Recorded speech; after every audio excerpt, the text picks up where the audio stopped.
Hello, hello, hello, welcome. Now the Premier League is back, it's finally back.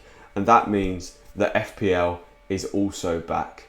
So I guess we're just going to get straight into it. Let's have a quick look at some of the Premier League predictions that I'm thinking for this coming game week of fixtures. Premier League predictions. Aston Villa, Sheffield United. One man army, 10 at the back, 0-0. Manchester City, Arsenal, no crowds. No difference. 4-1 Manchester City. Southampton, Norwich, shoddy defence. 2-1 Southampton. Tottenham Hotspur, Manchester United, bottle jobs. 2-2. Watford, Leicester, unlucky Watford. 1-0 Leicester. Brighton and Hove Albion, Arsenal, unlucky Arsenal. 1-1. West Ham United, Wolves, money versus class. 2-1 Wolves. Bournemouth, Crystal Palace, meh, no wonder it's free. 0-0. Newcastle, Sheffield United, 0-0. Aston Villa, Chelsea, whitewash, 4-0 Aston Villa. Everton, Liverpool, I live close to you derby, 2-1 Liverpool. Manchester City, Burnley, whitewash, 5-0 Manchester City. Let's see your predictions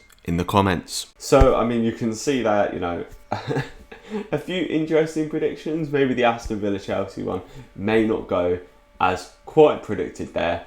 But to be fair, you never actually know what's going to happen with how the football's going to be. So I guess without further ado, how does that affect the FPL team for this game? So how does that affect the FPL team? Well, I've decided to use the bench boost, which is a pretty common consensus among FPL managers, is to either use some kind of bench boost, a free hit and wildcard out of it, that kind of thing.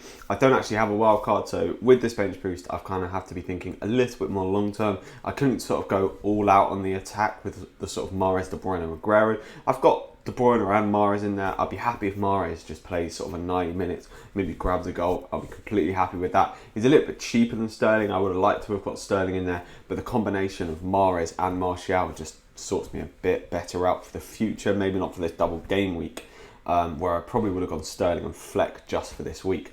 But Mahrez and Martial longer term will definitely benefit me more. There have been a few stable players that I've kept throughout the season. So De Bruyne is definitely staying in there for me. Trent, I mean, I took him out when he's got that sort of 23 odd pointer against Leicester, and I just felt he's the defender with the highest ceiling in the game. So you can't really take him out, even though Liverpool's fixtures aren't that favourable. They still might be able to pick up a couple of clean sheets, and Trent's attacking potential is very high, obviously. With the goalkeepers, McCarthy and Dubravka, I've stuck with them. I'm going to be kind of rotating them in and out. Dubravka's got a few nicer fixtures than McCarthy. I was sort of deliberating bringing Pope in, but because I'm using the bench boost, I didn't really want to play Pope against Manchester City, so I might bring Pope in later on in the season. But I think McCarthy and Dubravka are pretty nice. I've also got a bit of value tied up on McCarthy. I think I bought him for 4.2 mil, and he's now 4.5. Sorry. So yeah, a bit of value tied up there. Looking at the other defensive players, I've doubled up on the Sheffield United, which is a bit of a, I know some people in my leagues have tripled up on Sheffield United defence, so I'm hoping for them to get a clean sheet, but at the same time I'm not, because it actually, I'll do better overall if they get a clean sheet, but in my mini leagues I'll actually do worse if they get a clean sheet. So a bit of potato there.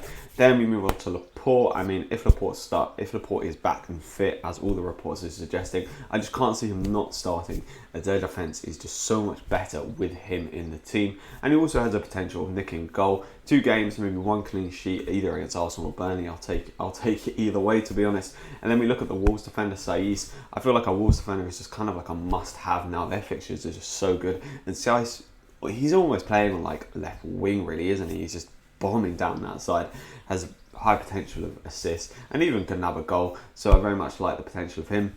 Son's a player, a bit of a differential that I'm going for. I mean, this Manchester United Spurs game, I'm hoping, as predicted, that it will be sort of like a 2-2, plenty of goals flowing. I'll get Fernandes and Martial, as I mentioned. Martial, I think, is going to be good long term. Man United have got very good fixtures, although this Man United Spurs game, if it isn't very high scoring, I could be hurt a bit this game week by it. But I just feel, I want to do something a bit different. And I know Son is a player who could definitely give me that, along with Martial. Fernandes, he's a player, he's not been playing in the Premier League for too long, but he's already shown in that time that he can do anything against any team. So I quite like him there, and which is also why I put the vice captain on him. Looking at the forwards, I've gone quite cheap with the forwards, just because I feel like this year, this is actually where you can get very, very good value players. I've kept Jimenez from the pre-restart, I guess, or just the season that's happened so far, because they've got such good fixtures. I bought him for like 7.6ish, so I've got a lot of value tied up in there now. I think he's about 8.1 mil now. So he's a bit more expensive, but I still think he's very worth that if you're looking at paying for him. Maybe some people could go for Jota, but I just feel like the guaranteed minutes and goals that you get with Jimenez is just so much more ideal for what I'm looking for. Jordan Ayew, a player, I just think I'm going for value for money there. 5.2 mil, you don't really have any other strikers around there with the sort of guaranteed minutes. McBurney, Mousset, those two guys are kind of rotating in and out, so you never really know which one is going to play. McBurney probably plays a little bit more and has probably a higher goal scoring potential. And you've got other players like O'Connell and Nketiah, but with those guys, obviously, you don't know when they're going to play. So I just feel like playing a little bit more of a premium for Jordan Ayew at 5.2 mil. He has been scoring the goals this season, and hopefully he can continue to do so again with a pretty favourable fixture against Bournemouth to start with, who are not a very good defensive team, I think we all can see.